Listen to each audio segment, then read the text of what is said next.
सिवाय अल्लाह तबारक व तआला के, अल्लाह के सजदे के सिवा कोई सजदा जायज नहीं। ना दरगाह का सजदा, ना पीरां का सजदा, ना वलियां का सजदा, ना जिंदियां का सजदा, ना मुर्दियां का सजदा, किसी का सजदा जायज नहीं। एक सजदा है, वो अल्लाह तबारक व तआला का सजदा। मरते दम तक हमारी गर्दन हमारे सर से जुदा हो जाएगी, लेकिन मेरे परवरदिगार के सिवा किसी दाता या किसी बाबा के दर पर हरगिज नहीं झुकेगी।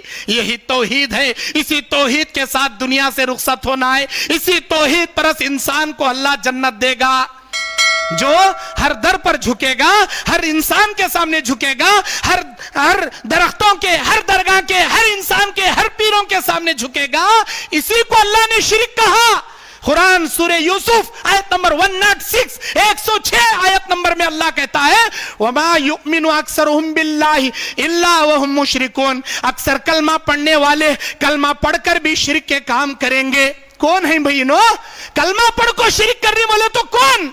इधर अल्लाह को अल्लाह बोलते हुए दरख्तों को सजदा करने वाले, अल्लाह को अल्लाह बोलते हुए जाकर दरख्तों से दुआएं करने वाले, दरगाह से दुआएं करने वाले, जिंदे इंसानों से मांगने वाले नहीं है। अल्लाह एक है, वाहिदुल कहार है। वही देने वाला, वही इंसानों को बीमार करता है, वही शिफा देता है, वही इज्जत देता है, वही जिल्लत देता है, वही जिंदगी मौत का मालिक है। वो उसी के कब्जे कुदरत में सारी दुनिया की मिल्कियत और मुलूकियत है।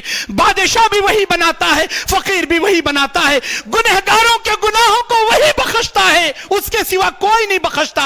और इंसानों को जहन्नम से निकालकर जन्नत में वही डालता है। किसी इंसान के बस में नहीं है कि कोई किसी को जहन्नम से निकालकर जन्नत में डाल सके। ये तौहीद है, और ये तौहीद अल्लाह वहदहु ला शरीक के साथ जोड़े रखना, इसी को कामिल ईमान कहते हैं। काना दज्जाल क़यामत के करीब ये मौजज़ा दिखाएगा, कहेगा लोगों मैं तुम्हारा परवरदिगार। मान लेंगे उसे। जो उसे रब मानेंगे अपनी जन्नत में डालेगा, जो उसे रब नहीं मानेंगे उसे अपनी दोज़ख में डालेगा। अब ये फितना चलता रहेगा। एक गांव को आएगा, उन्हें काना दज्जाल 40 दिन उन्हें रहता सो कहता दुनिया में सिर्फ 40 दिन। 40 दिन में पूरी दुनिया फिरेगा उन्हें, पूरी दुनिया। एक गांव, एक डिस्ट्रिक्ट, एक विलेज, एक खरिया नहीं छोड़ेगा। सारे गांव में, सारे बस्तियों में आएगा। ओनली 40 डेज में मक्का मदीने को नहीं जा सकेगा। हरमैन शरीफैन के करीब जाएगा। बड़े बड़े पहाड़ों पे फरिश्ते लंबी लंबी तलवारें लेकर खड़े रहेंगे। उनको देखते ही अपनी गीली पतली कर ले भाग कर आ जाएगा। हरमैन शरीफैन में नहीं जा सकेगा, उसके सिवा सारी दुनिया में फिरेगा। जैसे मौसलाधार बारिश बरसते हुए तेजी से गुजरती है, इतनी तेजी से जाएगा काना दज्जाल दुनिया में फितने फैलाते हुए।